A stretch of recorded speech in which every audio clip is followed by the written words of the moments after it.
Hello po guys, malapit na ako sa bungad ng Old Town ng Gruyere. Samahan nyo ako, mag-ikot tayo.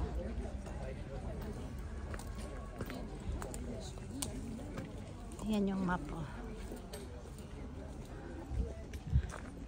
Kung nakikita nyo, ito po yung papasok ng Gruyere Medieval Town. At nakikita nyo ang kanilang, ang ganda ng kanilang buti. Tapos na umulan. Dito na kami. Ito po yung kanilang may bank pala dito. Tapos makikita yung kanilang daan. Talagang puro bato siya. Ganda ng bahay na yan oh.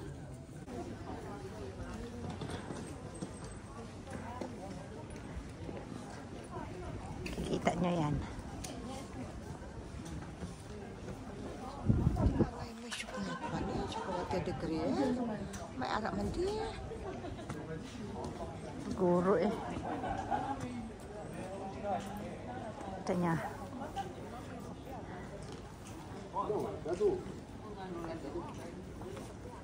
Ito yung araw. Ayan o. Ang ganda pala ng ano doon. Itong side.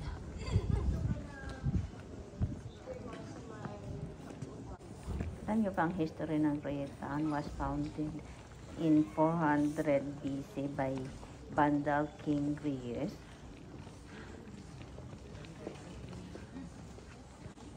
Layo pa pala yung castle. Aakyat pa kami doon oh. At doon papasok. Tingnan nyo kanilang daan. Mabato. Ayun o. Aakyat kami doon.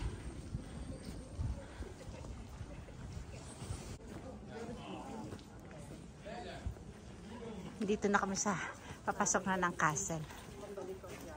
Kikita nyo yan. Ayan. Ayun na pa picture ka doon tilo. Madaming nakapila. Dito na kami sa gilid na castle. Kita niyo.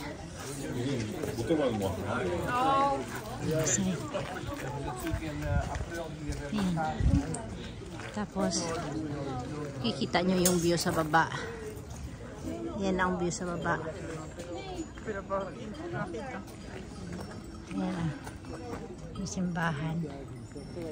At merong sementeryo.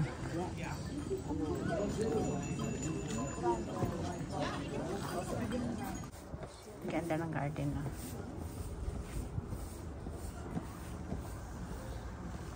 Hindi pwede pumasok, naka-close. Kaya dito na lang. Nakita nyo yung castle doon sa taas. Hindi ko alam kung makikita. Sinabi ko kanina naka-close yung entrance ng kanilang garden yan. Pwede ka kasi maglakad dyan sa loob.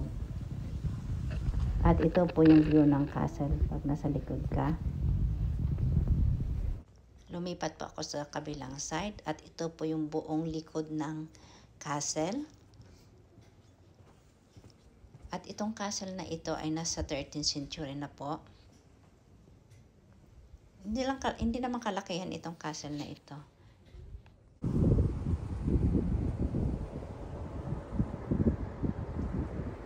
Mula sa castle yan ang makikita yung tanawin sa baba. Napakaganda. Kaya nakaka-relax ka. At ito namang pathways mula dito sa likod ng castle, dyan sa garden na to. Maliit lang siya, pang isahan na tao. At ito naman may maliit na bintana, nilagyan nila ng nets para siguro pag mayroong bata, safe, hindi mahuhulog dyan. Malay mo pag sumampa ang bata. Ito tuloy-tuloy na ang lakad ko. At dyan sa dulo, merong maliit na hagdan din na walang hawakan, kaya kailangan mag-ingat, umakyat at pababa. Ito po yung kabilang side ng castle. Ito ng puno. At ito yung view dito. Kita niyo. Ang taas. Ang ganda ng ano, ng tanawin.